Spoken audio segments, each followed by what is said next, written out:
Bueno, yo estaba pensando que sin saber lo que en realidad en la totalidad de lo que iba a hablar nuestro hermano Mariano Ávila, concordó mucho en esto y digo, ha adelantado algunas cosas y otras las ha apuntalado o las ha fundamentado de una manera muy clara en cuestión de la filosofía, en este pensamiento que se ha dado sobre lo que en nuestra sociedad conocemos como el machismo.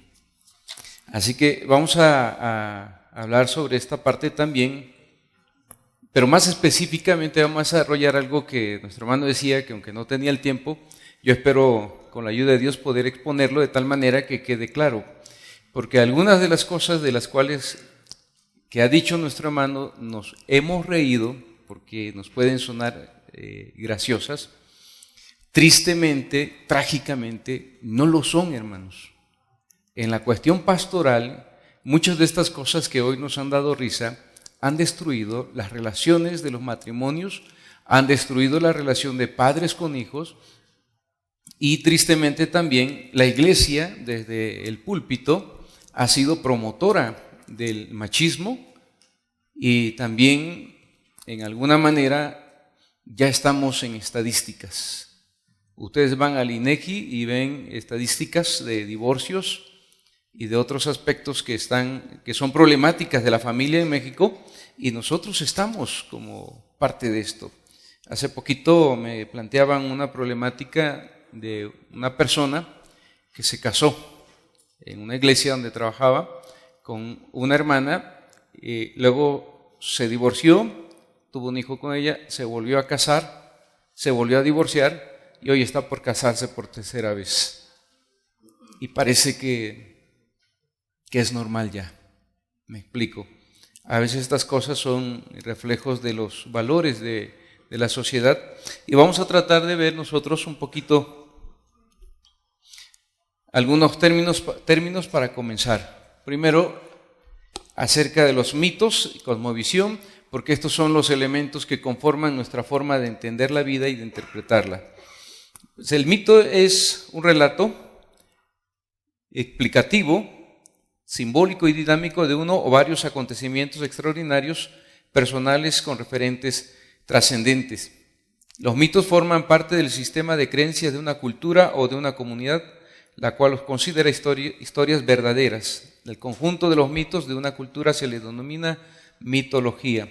Cuanto mayor número de mitos y mayor complejidad tiene una mitología, mayor el desarrollo de las creencias de una comunidad y la mitología sustenta lo que es la cosmovisión de un pueblo. A lo mejor esta palabra, cosmovisión, ya la han escuchado ustedes en algún momento. ¿Qué es una cosmovisión?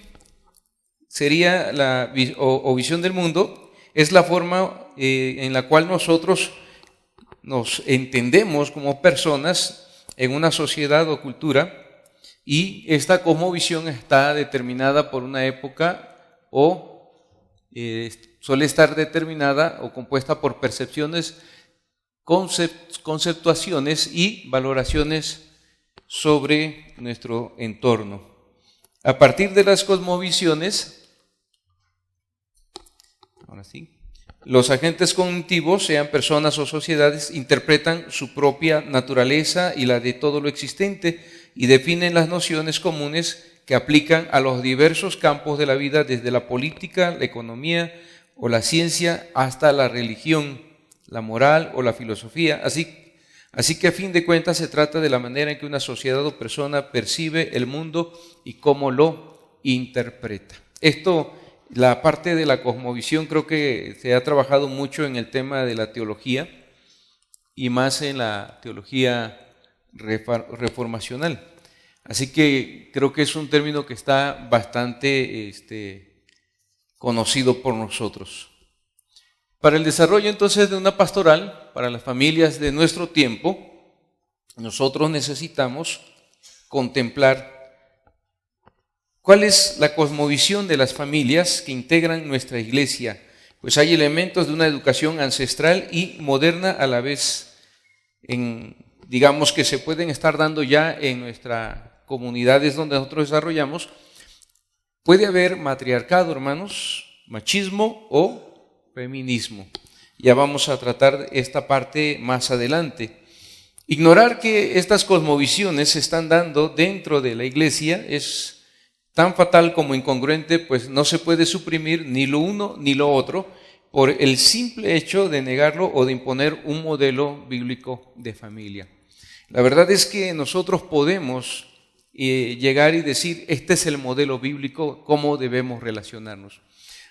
Nuestro hermano Mariano ya habló un poco sobre la relación del hombre y la mujer, que tanto se ha dicho, ¿no? Y la verdad es que este texto de la mujer se sujete a su marido ha llegado, nos tocó trabajar con mi esposa en zona rural, al grado de que en una denominación, por supuesto no era presbiteriana, en un curso estábamos trabajando con matrimonios, llegó una hermana que sufría violencia con un esposo alcohólico y estábamos haciendo una reinterpretación de este texto que leyó nuestro hermano acerca de someterse unos a otros y que las casadas estén sujetas a sus propios maridos. Y la hermana preguntaba acerca de eso y decía, pero eso implica entonces que yo pueda hablar con mi esposo y exponerle lo que yo siento, lo que yo pienso, lo que no me gusta, pero eso sería como una postura de rebeldía contra su autoridad. Y en nuestra iglesia dijo el pastor, dijo esta mujer así, que la mujer se sujete y si no se sujeta, pues que le den en sujeta, pero debe sujetarse. Esta mujer no lo decía en juego porque en verdad vivía un tema de violencia muy fuerte con un hombre alcohólico que la maltrataba, la golpeaba y llevaba a hombres a emborracharse a su propia casa. Y en verdad preguntaba porque quería saber, pero si desde el púlpito esto se enseña, no podemos nosotros simplemente plantear, escuchen, un modelo bíblico e ignorar qué tipo de cosmovisión tiene cada familia, cómo se está integrando cada familia de la iglesia, porque ahí es donde tendríamos que comenzar con una reeducación sobre estos asuntos y la forma en cómo nosotros nos estamos relacionando o estructurando como familia.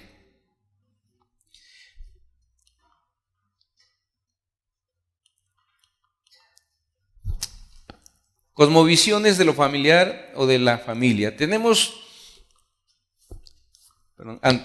una cosmovisión ancestral que es el de la creación divina y del papel de la primera pareja en el huerto del Edén, quienes fueron creados como mayordomos de la tierra y para multiplicarse. En esta cosmovisión el tema de la procreación es central al ser humano. Esto es parte de lo que todos creemos y entendemos en muchos aspectos de la cultura mexicana. Ya veremos un poquito más adelante cómo se rescata el tema de la también sexualidad y por qué es que ha sido tan rechazado este elemento tan rico en la relación de la pareja. Aquí esta imagen diríamos que es algo como muy central, ¿no? En el capítulo 1, capítulo 2 se nos narra la creación del hombre y la mujer y se habla de que estaban ambos desnudos, que no se avergüenzan, parece que no existe ningún problema en cuanto a la desnudez. Y como decía nuestro hermano Mariano, hay un énfasis que se repite sobre lo bueno de lo que Dios ha creado. Bueno, excelente.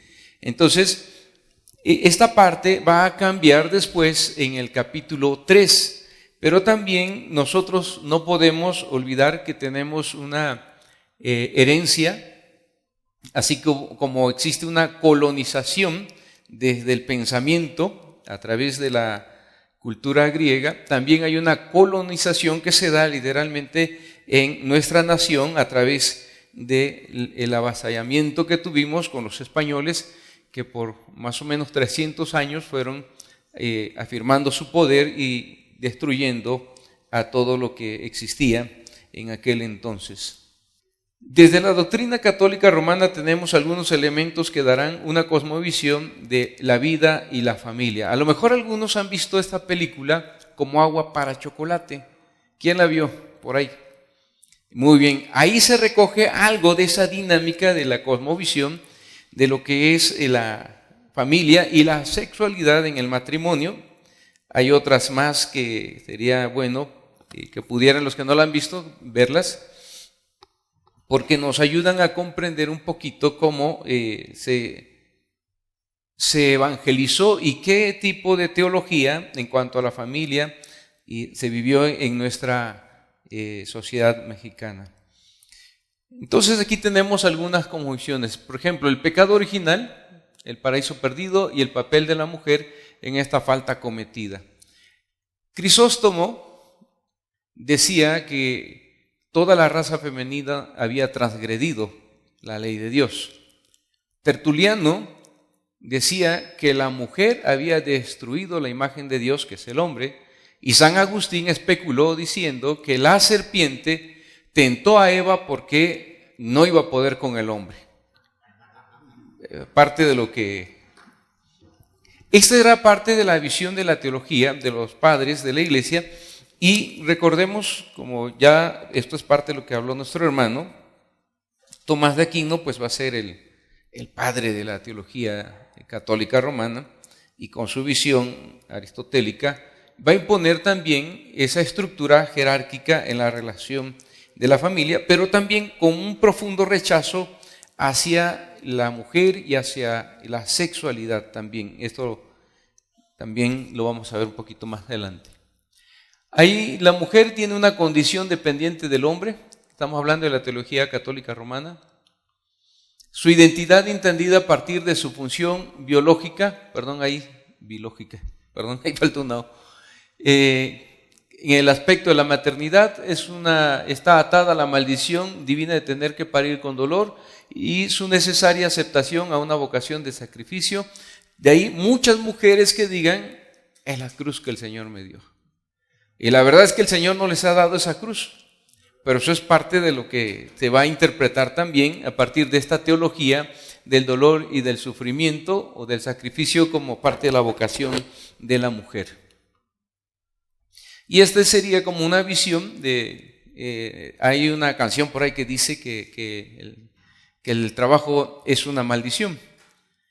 Y esa también es otra forma de entender esa cosmovisión, ¿verdad?, que surge allí. El trabajo como una maldición, la mujer a sufrir cuando tenga sus hijos. Entonces esta imagen encerraría esa cosmovisión en la teología católica acerca de lo que sucedió en el huerto del Edén. Esta cosmovisión dio paso a una perspectiva machista, la cual reproduce la cultura tradicional que la vemos presente en toda resistencia masculina neomachista para que la mujer estudie, trabaje o tenga derechos como el hombre. En realidad, hace poquito todavía yo escuchaba, cuando era niño, que decían algunos hermanos, hija, tú no vas a estudiar porque a ti te va a mantener tu marido. No sé si les tocó escuchar esto a algunos de ustedes. Pero los padres de familia se preocupaban porque los varones fueran los que estudiaran, porque ellos iban a sacar adelante el hogar, pero las mujeres no, ellas las iban a mantener. Eso era parte también de esta perspectiva machista. La mujer no estudia, tampoco trabaja fuera de casa porque trabaja en casa. Está su labor de acuerdo a la visión de la maternidad, del sacrificio, esa vocación, pues entonces su tarea está circunscrita al espacio de la cocina, el tejer, barrer, planchar, el cuidar la casa, mantenerla en orden, etc. Y también el otro aspecto es que la mujer no podía tener los derechos como el hombre. Nuestro hermano ha hablado un poco de esto también, de que apenas la mujer puede votar, acceder a trabajos y aún no tienen los mismos sueldos que los varones. Hasta el tiempo de hoy todavía no se ha logrado esta parte. Vamos a hablar un poquito también más adelante de este aspecto, de cómo en la sociedad no se da esa igualdad en los derechos de la mujer y del hombre. ¿Cómo podemos entonces nosotros promover una nueva relación de pareja que no sea machista y que se desarrollen el hombre y la mujer sin que se provoquen por ello conflictos agudos entre la estructura familiar en las relaciones entre el hombre y la mujer? Porque aunque lo hemos dicho como un juego, ya existen muchos videos o memes donde dicen, y hace poquito, nosotros tenemos un grupo de varones en la iglesia que nos reunimos a tratar asuntos de varones, y por ahí hay un meme de video cortito donde hay un hombre, ¿verdad?, que dice: ya no vuelvo a lavar trastes. Estaba lavando trastes y su mujer llega y le dice: ¿qué dijiste? Con una voz así fuerte: que ya no vuelvo a lavar trastes con esta esponja vieja, necesito que me compres una nueva. Hay otros más que han ido sacando que revela esta parte de, parece que estamos, y con la visión de este feminismo demasiado radical también, que estamos en una guerra entre hombres y mujeres. Parece que si el hombre permite un poquito de derechos, como si fuese parte de algo que se debiera dar porque nos los están exigiendo cuando es un modelo bíblico, esto va a generar un conflicto en la relación. Decía un esposo: no, pastor, si yo le doy tantitos libertad a esta mujer, se me sube encima. Porque esa es la visión que también se ha ido generando como una guerra entre los sexos, una guerra. De hecho, hubo un programa muy famoso hace unos años en la televisión mexicana que era Guerra de Sexos, no sé si lo llegaron a ver. Entonces, esto es parte de lo que se está generando, donde los varones a veces podemos llegar a tener ese temor de dar este trato, no como una cuestión, hermanos, escuchen, de derechos políticos que el feminismo está buscando que las mujeres tengan, sino bajo la perspectiva de un modelo bíblico, que también voy a hablar un poquito más adelante de esto, conforme lo dice la Escritura. Yo recuerdo cuando llegué aquí a una iglesia, yo soy de Campeche, y llegué en el 97 al seminario a estudiar. Me mandaron a un campo aquí en la Ciudad de México, donde las hermanas no podían ocupar este lugar, parece como santísimo, ¿no? Porque allá abajo pues ha de ser como el lugar santo, porque entonces cuando las hermanas les tocaba predicar o dar un tema o algo, bajaban el micrófono: hermana, usted es de allí. O sea, y fíjense que ese es todavía un pensamiento veterotestamentario de dividir los lugares, como si allá abajo fuera el lugar santo y el lugar es santísimo y nadie más que los varones pueden subir, porque no dejaban que las hermanas predicaran. Creo que ha ido cambiando un poco esta perspectiva, pero este pensamiento contradice un principio de los reformados, que es el sacerdocio universal de los creyentes. Bueno, yo sé que todavía eso sucede aquí en nuestro país, y a diferencia de mi hermano Mariano Ávila, la verdad que termina y se va, yo sí me quedo. Entonces tendremos aquí que platicar y dialogar, pero la intención es generar una reflexión profunda sobre el modelo que estamos nosotros usando, desarrollando en nuestro propio hogar, nuestra propia familia y en la iglesia, y cuestionar si este modelo es bíblico o no es bíblico realmente. Eso es lo que quisiera en la última parte. Otra cosmovisión que se refleja en la vida de las familias tiene que ver con los hijos que llegan al hogar. Se dice que unos nacen para grandes misiones y otros para fatales realizaciones. En la misma familia unos hijos son benditos, mientras que otros encarnan a la oveja negra. Hace unos días fui a un pueblo, un municipio de aquí del Estado de México, y llegué a un hogar y, como siempre, ¿verdad?, aprovechan que uno llega a visitar y no te conocen, y la hermana: pastor, mire, aquí está mi hijo, él es la oveja negra, con esas palabras. Él es la oveja negra, agárreselo de una vez ahorita antes que se vaya por esto, y lo empezó a acusar. Ustedes en sus hogares o en la iglesia, esa expresión de la oveja negra, siendo hijos, escuchen bien, de hogares cristianos, hijos que han sido bautizados, que están incluidos en el pacto de gracia, y nosotros creemos que son las ovejas negras. Muchas veces eso de una vez, como ha dicho mi hermano Mariano en cuanto a las palabras, estigmatizar, recuerden ustedes, tiene un poder tremendo para destruir o construir. Si usamos las palabras correctamente, construimos. Por eso los chicos se van sintiendo y apropiando de un título que nosotros le estamos dando con una cosmovisión errada o equivocada, porque son hijos del pacto. ¿Me explico? Pero muchas veces existe también esta visión de que, no, aquí mi hija, el Señor la tiene preparada para grandes obras, pero este pobre pues es la oveja negra de la casa. Entonces hay que tener cuidado con ese tipo de cosmovisión también que tenemos.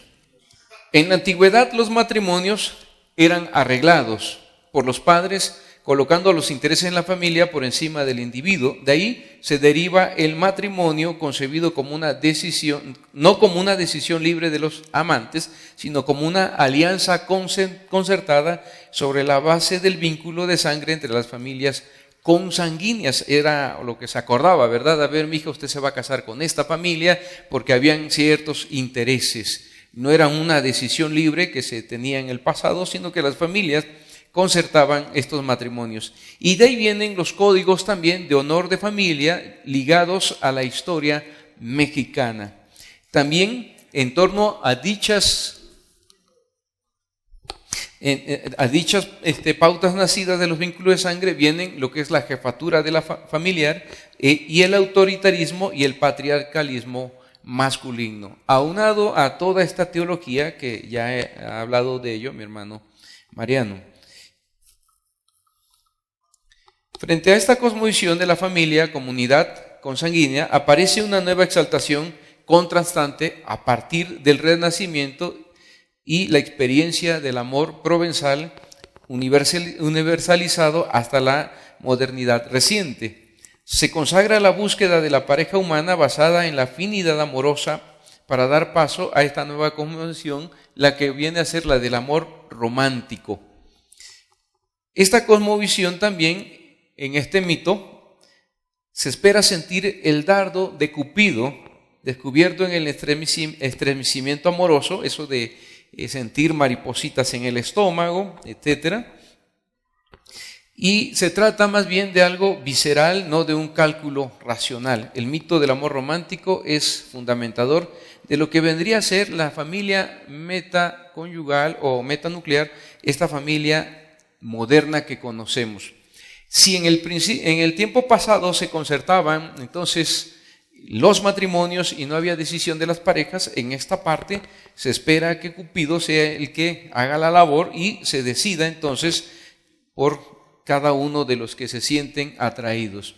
Bueno, dentro de esto también hay una gran influencia de lo que es el amor a través de esta decisión sentimental. Y hay un problema gravísimo, gravísimo, que sería también, como decía mi hermano, tema de otra ocasión. El tema del amor, hermanos. Miren, dado que Hollywood a través de las películas nos ha dado a nosotros una idea de ese amor romántico que se vuelve más erótico y sexual, que por el desconocimiento del concepto ágape también, ¿verdad? Entonces se exalta esta parte hedonista del placer de sentir bien. Y resulta entonces que en este concepto del amor romántico, como está basado en los sentimientos y es algo más visceral, resulta que cuando se termina ese sentimiento, muchas parejas dicen, es que ya no siento lo mismo y terminan por romper las relaciones. Me explico, está sustentado exclusivamente en lo que se siente. Y de allí que tengamos un gran fracaso en las relaciones que se están dando en la sociedad. Bueno, este se ve muy bonito, ¿verdad? Creo que todos hicimos corazoncitos en alguna vez. Pero eso no es el amor maduro, el amor que se espera construir en la relación de pareja, ¿verdad? Bueno, pero nos encanta y muchos viven eternamente enamorados. Conozco muchos adultos que viven eternamente enamorados, que están siempre buscando el amor de su vida.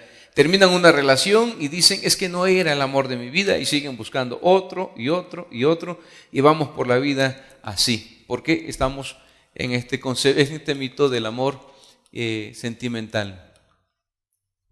Hay otro mito que es referente al tema de la sexualidad también. Aparentemente, la educación sexual está llamada a superar todos los tabúes, aunque esto no es así en la práctica. Lo cierto es que tenemos el más alto índice de embarazos en adolescentes, y aunque la tecnología y la racionalización del sexo han podido separar virtualmente a la práctica sexual de la reproducción, la mayoría de los jóvenes que han tenido práctica, por lo menos en México, de las relaciones premaritales, no han previsto usar algún tipo de anticonceptivos. Y aquí tenemos un problema serio, hermanos. Miren, se ha hablado mucho sobre los derechos sexuales y reproductivos, y ya tenemos legislado los derechos sexuales y reproductivos del adolescente. Hay una carta que se ha escrito sobre sus derechos. El problema es que aun cuando en la escuela le repartan condones a los chicos en las preparatorias como si fueran dulces, el problema que tenemos con ellos es que no hay una verdadera educación sexual. Simplemente hay intereses que están moviendo este liberalismo sexual en nuestra sociedad, pero no hay una verdadera educación sexual responsable para nuestros hijos, y por eso en nuestra sociedad mexicana tenemos en este momento, si ustedes van al INEGI, van a encontrar que tenemos el más alto índice de embarazo en adolescentes en este momento. Y se ha incrementado el número de abortos de adolescentes que arriesgan aún su vida al hacer al optar por el aborto.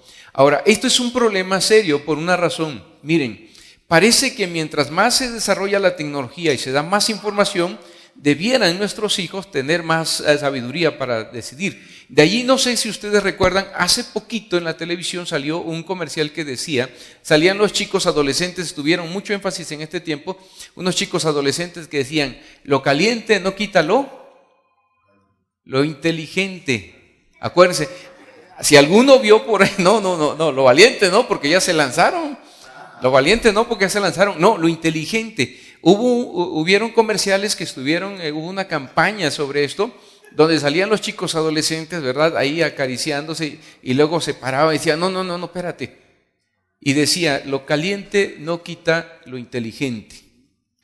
La verdad es que aún con toda esta campaña que se ha hecho, no hemos podido evitar este alto índice de embarazo en adolescentes en nuestro país. Tenemos un serio problema en ese sentido también, porque, vuelvo a repetir, ahí hay un librito que se llama La educación sexual, la asignatura pendiente, ese lo pueden encontrar en Gandhi, es un pequeño cuadernillo que va a describir la razón por la cual ha fracasado el programa de salud en México de educación sexual. ¿Por qué es que tenemos un fracaso? Por cierto, ese librito está agotado. Yo lo he querido encontrar porque lo llevé con los alumnos del seminario, pero no lo volví a encontrar ya. No sé si ya está otra vez, pero no hay ese libro. Pero básicamente lo que ese libro es un análisis de por qué ha fracasado la educación sexual en América Latina, especialmente en México, describiendo el error que han cometido las autoridades en no dar una educación sexual que en ese libro se llama responsable. Entonces, eso sería bueno que lo lean, porque ahí hay muchos términos que podríamos aprender sobre la educación sexual para hablarlo con nuestros hijos y en el hogar. Bueno, aquí esta imagen nos revela mucho de lo que sucede en nuestro país, porque la práctica sexual también, en la cual se están iniciando los chicos, ha estado bajando de edad, el rango de edad. Antes era hasta los 15, 12 años, hoy están iniciando sexualmente los chicos a los 10, 11 años prácticamente. Y ya no hablemos de lo que decía mi hermano Mariano acerca de la pornografía, porque ese es otro tema que también ha incidido mucho en la visión de la sexualidad que se tiene en nuestra sociedad. Y hay datos también de que los niños, a partir de que tienen acceso, hay niñitos de 2 añitos, ¿verdad?, que ya con su dedito no saben hablar ni muchas cosas, pero este dedito ya mueve pantalla, ¿verdad? Y entran a internet. Pues hay estadísticas de niños que sin esperar, sin buscarlo, han entrado a páginas pornográficas porque les aparecen páginas emergentes allí y les dan clic. Y esto es interesante porque el contacto con la pornografía también es otro elemento que va a distorsionar el tema de la visión de la sexualidad. Y todo lo que se dice hoy y todo las libertades que se le están otorgando a los chicos, pues evidentemente se vuelven como barreras para una educación sexual desde el hogar cristiano, desde la iglesia y también desde el propio matrimonio. Cosmovisiones falsas en la concepción de la vida familiar. 1. La elaboración común de estereotipos en cuanto a la percepción de su realidad. Estos estereotipos que se van conformando, esa es una cosmovisión que muchas veces es falsa de acuerdo a los principios bíblicos. Ahorita los vamos a analizar. Elaboración de prototipos en cuanto a su concepción ideal de su deber ser. Y en este punto, por ejemplo, en estos prototipos que se van a ir elaborando en cuanto a su ideal de deber ser, no hay claridad. Si es el estereotipo del machismo o del matriarcado o del feminismo, muchas veces el elaborar cómo debe ser una mujer o cómo debe ser un varón, el ideal, se vuelve muy difícil para nuestros hijos. Y en ese momento ellos pueden, si no hay una base bíblica para elaborar un estereotipo o un modelo bíblico, pues tenemos problemas porque oscilamos entre el machismo, el matriarcado o el feminismo. Porque el modelo bíblico de repente no está apareciendo y eso también lo veremos más adelantito. Formulación ideológica hecha a partir de una toma de posición axiológica pero simplificada y reduccionista en relación con el análisis de su realidad. Miren, es como me contaban de un pastor que fue a predicar allá a Río de la Plata. Argentina es una de las ciudades que tiene problema con este movimiento de liberalismo sexual y con el feminismo radical que les ha pegado enormemente. Y el pastor llegó a una iglesia y estaba predicando muy apasionadamente, y les llamaba a los jovencitos, ¿verdad? Chicos, señoritas, guarden su corazón, guarden su cuerpo para el Señor, recuerden que son templo del Espíritu Santo, procuren llegar vírgenes al matrimonio en esa pureza que Cristo pide, y apasionadamente predicó. Cuando terminó el sermón, el consistorio lo abordó al final del culto y le dijo: pastor, tiene usted que predicar a partir de la realidad de nuestra iglesia, de nuestro contexto social. Porque a lo mejor la única señorita virgen de esta iglesia sea su hija. A veces nosotros estamos haciendo un planteamiento fuera de la realidad. ¿Cuál es la realidad de nuestra iglesia? A veces nuestra educación se quedó hace como 30 años o 40 años ahí enclavada y la seguimos usando sin entender o comprender la realidad que están viviendo nuestros hijos, nuestras familias, y se vuelve entonces algo, es una verdad cierta, pero viene a ser reduccionista y simplificada en relación con todo lo que están en realidad viviendo nuestros hijos, nuestros matrimonios en la iglesia. Y por eso, por mucho que prediquemos un tema, van a seguir divorciándose, destruyéndose hogares, hijos, señoritas que están embarazadas, que interrumpen sus proyectos de vida o que tienen que hacer ajustes por un embarazo no deseado. Todo esto es una realidad, hermano. Entonces, hay que entrar a este tema para ir cambiando nuestra perspectiva de lo que nosotros entendemos como la pastoral para la familia, a partir de un modelo bíblico que nos desafía a salir de estas trampas. Básicamente hay dos estereotipos que están dentro de la familia mexicana, que serían los ancestrales, que sería el machismo y el maternalismo, y los modernos, ahí entraría también el matriarcado, los modernos, donde tendríamos el feminismo y otros tipos de movimientos que ya los mencionáramos. Maternalismo. El machismo asume que el hombre es indiscutiblemente superior a la mujer. Ya vimos algunas razones de por qué. Que tiene derecho sobre ella, que ésta le pertenece, que ella existe para beneficio del hombre, para sus gustos, para tratarlo bien, para hacer lo que el hombre desea y necesita que haga. Porque para eso es mi mujer, ¿no? Y en algunos casos he escuchado hermanos cristianos, en algunos talleres que he dado, porque esto sí no pasa en la Rosa de Guadalupe, pasa en la iglesia presbiteriana. ¿Ya oíste, vieja? Y le digo, hermano, ¿por qué la llama vieja, negra, gorda, chaparra? Si hay tantas palabras bonitas para hablar. ¿Ya? Es de cariño. O sea, perdón, pero eso no expresa cariño, ¿o sí? Y muchas mujeres ya se acostumbraron y aceptaron esos títulos que le dan sus esposos. ¿Me explico? Y a mí me parece que si tenemos nosotros un vocabulario tan rico para hablar de mi amor, cariño, cielo, etcétera, usemos títulos peyorativos para referirnos a nuestras esposas. Pero es parte de lo que se vuelve una dinámica en un matrimonio, y estoy hablando de matrimonios cristianos, no protestantes, evangélicos, presbiterianos, reformados y calvinistas. No estamos hablando de otros. Aunque en general esto es parte de lo que sería la figura del machismo. Me voy a ir a pistear, dice. ¿Oíste? Sí. ¿Sí qué? ¿Sí qué? Las películas de Vicente Fernández, de Pedro Infante, Jorge Negrete, Antonio Aguilar, son películas que reflejaban toda esta estructura machista. El clásico macho es este. ¿Me explico? Y la mujer, sí, mi amor.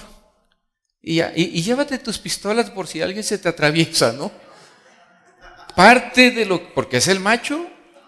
Esa visión estuvo allí por mucho tiempo y sigue todavía en nuestras estructuras. Bueno, después yo voy a entrar a un tema un poquito más adelante, también un poquito más delicado, cuando estemos analizando nuestras propias estructuras, los que estamos aquí.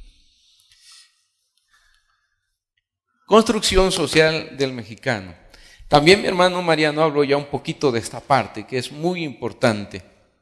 Voy a hablar de este evento que sucedió en 1519, la matanza de Cholula, aquí mismo en Puebla. Pues no estamos lejitos, estamos aquí en la tierra de los poblanos, nuestros hermanos. Aquí hubo una matanza en 1519 donde murieron entre 5,000 y 6,000 personas. Una de las más emblemáticas, porque sistemáticamente mientras los españoles avanzaban, estuvieron ellos matando a los que se rebelaban o se levantaban en contra de los españoles. Y vuelvo a repetir, esta es una de las muchas matanzas que hubieron y emblemática. Fueron 300 años de masacres y expansiones del dominio español. Los varones jefes del clan y hogar fueron exterminados y los que quedaron fueron esclavizados y sometidos a trabajos forzados en las minas o en la ciudad.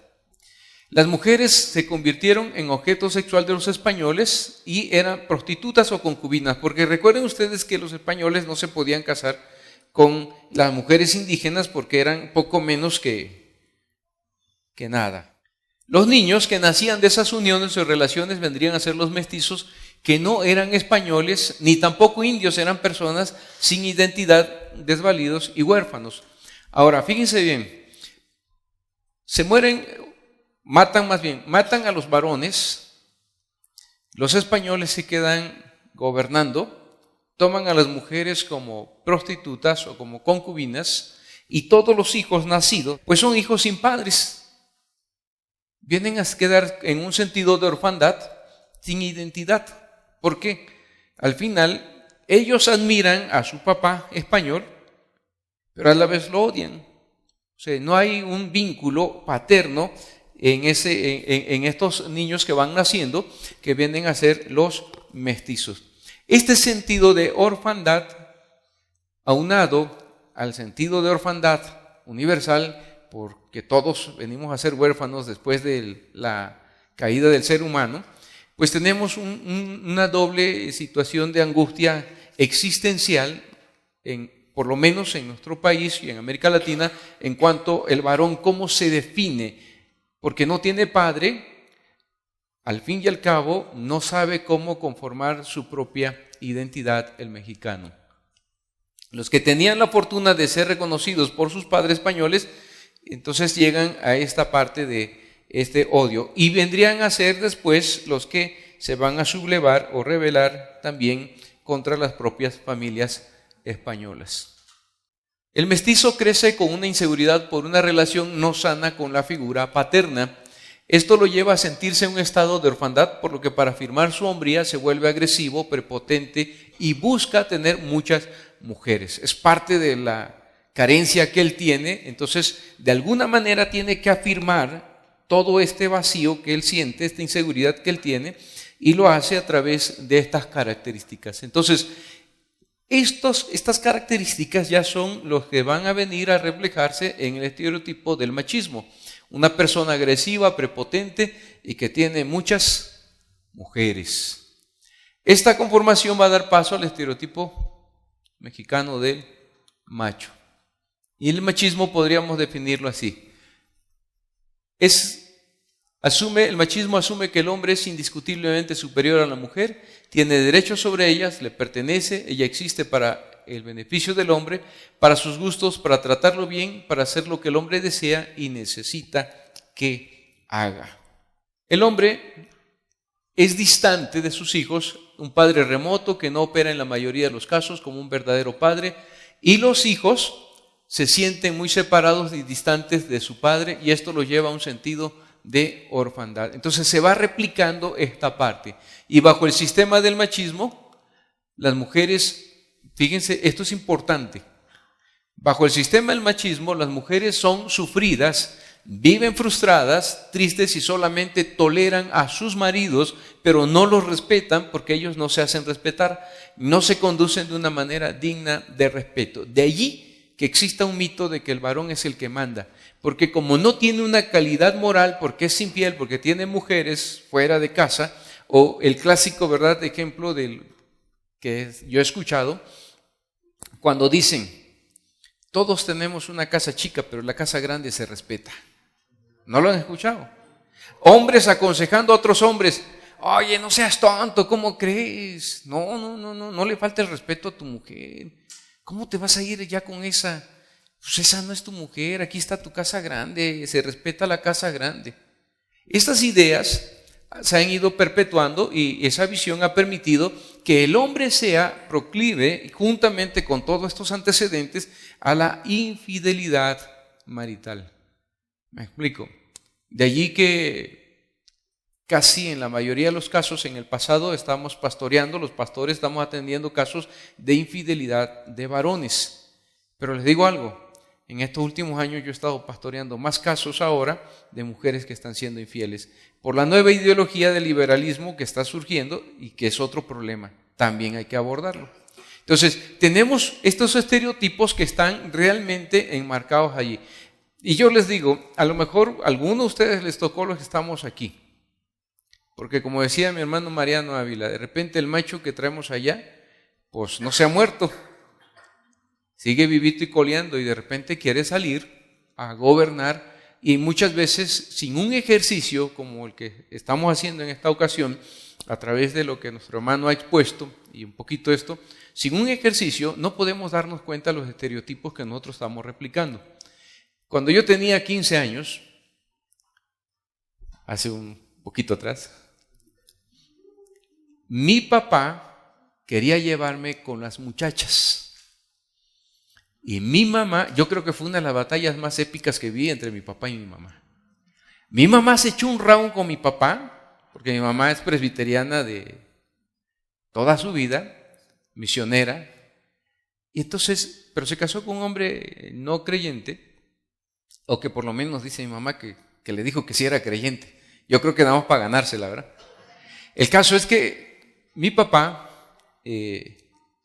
era el clásico macho mexicano, o sea, tenía ese estereotipo. Y por eso digo que el estereotipo lo traemos, a menos que no lo evaluemos, a menos que con integridad nos sentemos a revisarlo, lo seguimos replicando, así sea usted ministro de la palabra. Aquí no importa cuánta teología usted estudió o cuántos años lleva sirviendo. Si no revisa esto, usted sigue estos estereotipos pecaminosos porque no son bíblicos.